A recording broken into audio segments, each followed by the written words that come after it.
Welcome to me ఇంటి వంట by Lakshmi. మీ ఇంటి వంటలో ఈ రోజు ఆలు బ్రెడ్ బజ్జీని చేసి చూపిస్తున్నాను. ఈ ఆలు బ్రెడ్ బజ్జీని కొంతమంది ఆలు బ్రెడ్ పకోడా అని కూడా అంటారండి. ఈ ఆలు బ్రెడ్ బజ్జీ అనేది పైనుంచి క్రిస్పీగా లోపల సాఫ్ట్ గా చాలా టేస్టీగా ఉంటుంది. మీరు కూడా తప్పకుండా ట్రై చేసి చూడండి. ఇక మనం లేట్ చేయకుండా వీళ్ళకి వెళ్ళిపోదాము. ఈ ఆలు బ్రెడ్ బజ్జీని ప్రిపేర్ చేసుకోవడానికి ముందుగా 3 బంగాళాదుంపలు తీసుకొని ప్రెషర్ కుక్కర్ లో పెట్టేసుకొని ఉడికించేసుకున్నాను. 3 విజిల్స్ వచ్చేంత వరకు ఉడికించేసుకొని వేడి నీళ్ళలో అలాగే పెట్టకుండా చల్లని నీళ్ళలో పెట్టేసుకున్నామంటే పైన తొక్క అనేది నీట్ గా ఉడిచేస్తుంది. 3 బంగాళాదుంపలకు కూడా తొక్క అనేది తీసేసుకొని చాకు సాయంతో ఇలా అయినా కట్ చేసుకోవచ్చు, లేకుంటే మనము చేతితో అయినా మెతిపేసుకున్నామంటే సరిపోతుంది డైరెక్ట్ గా. నేనైతే చిన్న చిన్న ముక్కలుగా ఇలా కట్ చేసుకున్న తర్వాత చేత్తో లైట్ గా మెదిపేసి పక్కన పెట్టేసుకుంటున్నాను. ఇలా మొత్తాన్ని మెదిపి పక్కన పెట్టేసుకోవాలి. ఇప్పుడు స్టవ్ మీద ఒక పెనం పెట్టేసుకొని 1 టేబుల్ స్పూన్ ఆయిల్ వేడైన తర్వాత 1/2 టీ స్పూన్ జీలకర్ర, ఒక మీడియం సైజు ఉల్లిపాయను చిన్న ముక్కలుగా కట్ చేసి వేసుకున్నాను. కొద్దిగా కరివేపాకు, ఉల్లిపాయలు తొందరగా ఫ్రై అవడం కోసం 1/2 టీ స్పూన్ సాల్ట్ కూడా వేసుకున్నాను. అలాగే 1/2 టీ స్పూన్ పసుపు కూడా వేసుకొని మొత్తం కూడా బాగా కలిసేటట్టు కలిపేసుకోవాలి. స్టవ్ ని మీడియం ఫ్లేమ్ లో పెట్టేసుకొని ఉల్లిపాయలు కలర్ మారేంత వరకు ఇలాగే ఫ్రై చేసుకుంటే సరిపోతుంది. ఎక్కువ బ్రౌన్ కలర్ లోకి రావాల్సిన పని లేదు. పచ్చి వాసన పోయేంత వరకు వేయించేసుకుంటే సరిపోతుంది. 1/2 టీ స్పూన్ అల్లం వెల్లుల్లి పేస్ట్ కూడా వేసుకొని అల్లం వెల్లుల్లి పేస్ట్ అనేది పచ్చి వాసన పోయేంత వరకు వేయించేస్తున్నాను. అల్లం వెల్లుల్లి పేస్ట్ అనేది పచ్చివాసన పోయేంత వరకు వేయించేసుకున్న తర్వాత ముందుగా మనము బంగాళాదుంపలను ఉడికించి మెదిపి పెట్టుకున్నాం కదా, ఆ బంగాళాదుంపలను కూడా ఇందులో వేసేస్తున్నాను. మొత్తం కూడా బాగా కలిసేటట్టు ఒక 2 నిమిషాల పాటు బాగా వేయించేసుకుంటూ కలుపుకోవాలి. అప్పుడే టేస్ట్ అనేది చాలా బాగుంటుంది ఈ మసాలా. కొంతమంది పచ్చి వాటితోనే చేస్తూ ఉంటారు, నాకైతే ఆ టేస్ట్ అనేది నచ్చట్లేదు కాబట్టి ఇలా ఫ్రై చేసి చేస్తాను.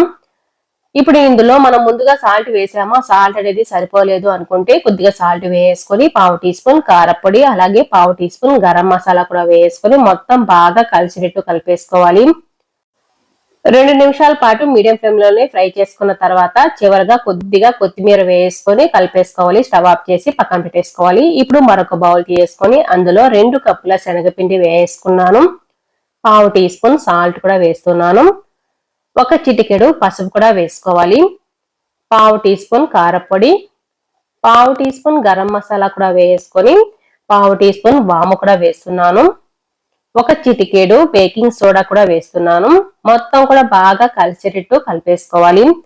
అన్ని కూడా బాగా కలిసేటట్టు కలిపేసుకున్న తర్వాత కొద్దిగా నీళ్లు వేసుకుంటూ విస్కర్ సహాయంతో కానీ లేకుంటే స్పూన్ సహాయంతో కానీ లేకుంటే మనము చేతితో అయినా బాగా కలిపేసుకోవచ్చు. ముందుగా అయితే గట్టి పేస్ట్ లాగా చేసుకోవాలి. అప్పుడే ఉండలు కట్టకుండా చాలా బాగా కలిసిపోతుంది, పేస్ట్ లాగా వచ్చేస్తుంది. ఇలా గట్టి పేస్ట్ వచ్చిన తర్వాత కొద్దిగా నీళ్లు వేసుకుంటూ బజ్జీల పిండి కన్సిస్టెన్సీ వచ్చేంత వరకు ఇలా కలిపేసుకోవాలి. చివరిగా కొద్దిగా సన్నగా తరిగిన కొత్తిమీర కూడా వేసుకొని ఒకసారి బాగా కలిపేస్తున్నాను. ఈ పిండిని పక్కన పెట్టేసుకోవాలి. ఇప్పుడైతే బ్రెడ్ స్లైస్ ని తీసుకుంటున్నాను. మనకు ఈ బ్రెడ్ బజ్జీలు ఎన్ని కావాల్సి ఉంటే అన్ని బ్రెడ్ స్లైస్ని తీసుకోవాలి. ఒక్కొక్క బ్రెడ్ బజ్జీకి ఒక బ్రెడ్ అనేది సరిపోతుంది. ఇప్పుడేమి ఎడ్జెస్ ని కట్ చేసుకోవాల్సిన అవసరం లేదు. ఇలా ఒక మూల నుంచి మరొక మూలకి క్రాస్ గా కట్ చేసుకోవాలి. ఇలా కట్ చేసుకుంటే షేప్ అనేది చాలా బాగుంటుంది. ఇలా వద్దు అనుకుంటే మీకు ఇష్టం వచ్చేటట్టు కట్ చేసుకోవచ్చు.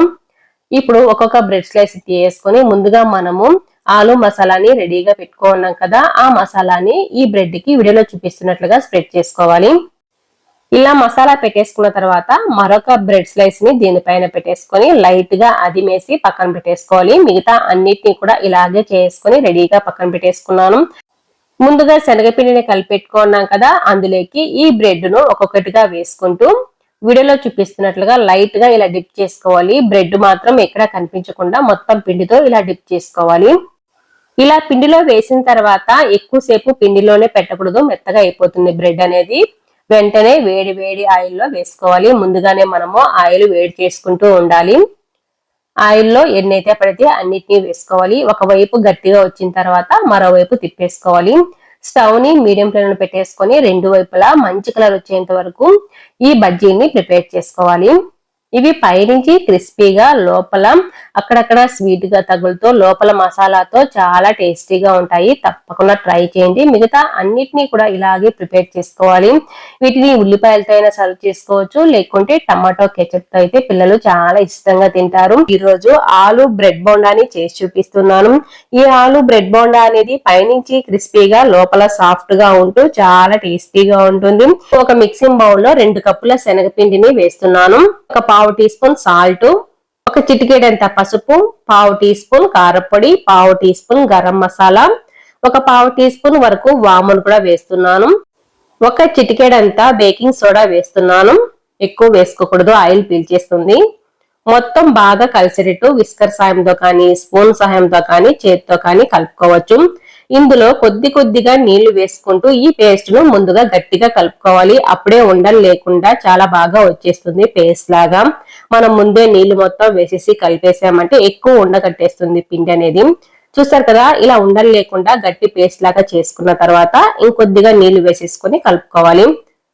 అప్పుడే మనకు చాలా ఈజీగా ఉంటుంది, పిండి కలిసిపోతుంది చాలా తొందరగా కూడా.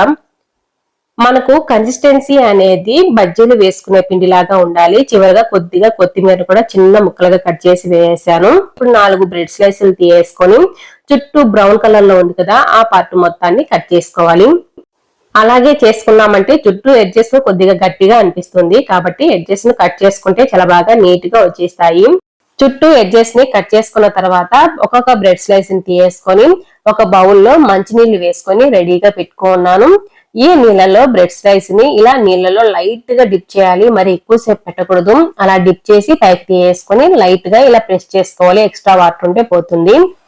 ఎక్స్ట్రా వాటర్ మొత్తాన్ని ఇలా తీసేసుకున్న తర్వాత ముందుగా మనము ఆలు మసాలాని ప్రిపేర్ చేసుకున్నాం కదా, ఆ ఆలు మసాలాని చిన్న ఉండల్లాగా చేసుకొని రెడీగా పెట్టుకోవాలి. మరి పెద్ద ఆలు మసాలా ఉండలు కాకుండా చిన్నగా ఉండాలి, ఎందుకంటే మనం తీసుకున్న బ్రెడ్ సైజుని బట్టి ఉంటుంది. ఈ ఆలు మసాలా బయటికి కనిపించకుండా మొత్తం కూడా ఈ బ్రెడ్ తో కవర్ చేసుకోవాలి. చుట్టూ కూడా ఇలా రౌండ్ గా చేస్తే సరిపోతుంది. మిగతా అన్నిటినీ కూడా ఇలాగే ప్రిపేర్ చేసుకొని ఒక ప్లేట్ లో పెట్టేస్తున్నాను. ఒకేసారి కూడా ఇలా రెడీగా పెట్టేసుకోవచ్చు. ఇలా చేసుకున్న వాటిని ముందుగా మనము శనగపిండిని కలిపి పెట్టుకున్నాం కదా, ఆ శనగపిండి మిక్చర్ లో ఇలా వేసేసుకొని స్పూన్ సహాయంతో అయినా వేసుకోవచ్చు, లేకుంటే చేతితో కూడా వేసుకోవచ్చు. స్పూన్ సహాయంతో అయితే చాలా ఈజీగా అనిపిస్తుంది. ఇలా స్పూన్ సహాయంతో తీసుకొని వేడిగా ఉన్న ఆయిల్ లో వేసుకోవాలి. ఆయిల్ బాగా వేడి ఉండాలి. తర్వాత స్టవ్ ని మీడియం ఫ్లేమ్ లో పెట్టేసుకొని ఇలా బ్రెడ్ బోండా అనేది వేసుకోవాలి. ఇలా వేసుకున్న తర్వాత కొద్దిగా గట్టి పడిన తర్వాతనే మరోవైపు తిప్పేసుకోవాలి. 2 వైపులా తిప్పుకుంటూ మంచి కలర్ వచ్చేంత వరకు ఫ్రై చేసుకోవాలి. ఇవైతే బాగా ఫ్రై అయిపోయాయి, వీటిని పక్కకు తీసుకోవాలి. మిగతా మనము ఎన్ని కావాల్సింటే అన్నిటిని ఇదే ప్రాసెస్ లో ప్రిపేర్ చేసుకోవాలి. ఇవి ఆయిల్ కూడా చాలా తక్కువగా పీల్చుకుంటాయండి, పెద్ద ఆయిల్ ఏమి పీల్చవు. ఇలా తీసుకున్న వాటిని ఒక పేపర్ నాప్కిన్ వేసుకున్న ప్లేట్ లో వేసేసుకున్నామంటే ఎక్స్ట్రా ఆయిల్ ఏమన్నా ఉంటే ఆ పేపర్ నాప్కిన్ అబ్జర్వ్ చేసుకుంటుంది. పైనుంచి కొద్దిగా ఉల్లిపాయలు వేసుకొని సర్వ్ చేసుకోవచ్చు, లేకుంటే మనము టమాటో కెచప్ ఉంటుంది కదా, టమాటో కెచప్ తో కూడా తినొచ్చు, చాలా బాగుంటాయి. అలా కూడా తినొచ్చు, చాలా బాగుంటాయి. మీకు ఈ వీడియో నచ్చినట్లయితే తప్పకుండా ఒక లైక్ కూడా చేయండి. అలాగే కొత్తగా చూస్తుంటే సబ్స్క్రైబ్ చేసుకోవడం అసలు మర్చిపోకండి. మీ ఫ్రెండ్స్ కి రిలేటివ్స్ కూడా షేర్ చేయండి. Thanks for watching.